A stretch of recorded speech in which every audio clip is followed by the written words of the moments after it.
अल्हम्दुलिल्लाहि वहदा वस्सलातु वस्सलाम अला मन ला नबी अबादा अम्मा बाद।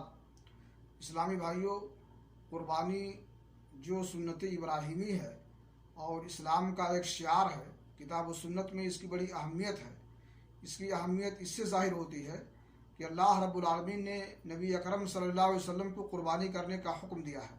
इरशाद बारी है, फ़स्सल्लि लिरब्बिका वन्हर, आप अपने रब के लिए नमाज़ पढ़िए और कुर्बानी कीजिए। और ये कुर्बानी अल्लाह रब्बुल आलमीन की रज़ा और उसकी खुशनुदी के लिए होनी चाहिए।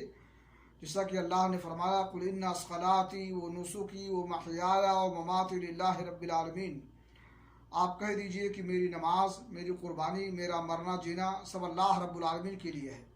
कुर्बानी की अहमियत इससे भी ज़ाहिर होती है कि अल्लाह के नबी जनाब मोहम्मद रसूलुल्लाह सल्लल्लाहु अलैहि वसल्लम ने इस पर मुदावमत और हमेशगी बरती है। बिला गनागा आपने कुर्बानी किया है। सही बुखारी शरीफ की हदीस है, अनस बिन मालिक रज़ी अल्लाह तआला अन्हु कहते हैं, कान नबी सल्लल्लाहु अलैहि वसल्लम युज़ही बिकबशैन फ़अना उज़ही बिकबशैन, कि अल्लाह के नबी जनाब मोहम्मद रसूलुल्लाह सल्लल्लाहु अलैहि वसल्लम दो मेढे कुर्बान करते थे तो मैं भी दो मेढे कुर्बान करता हूँ।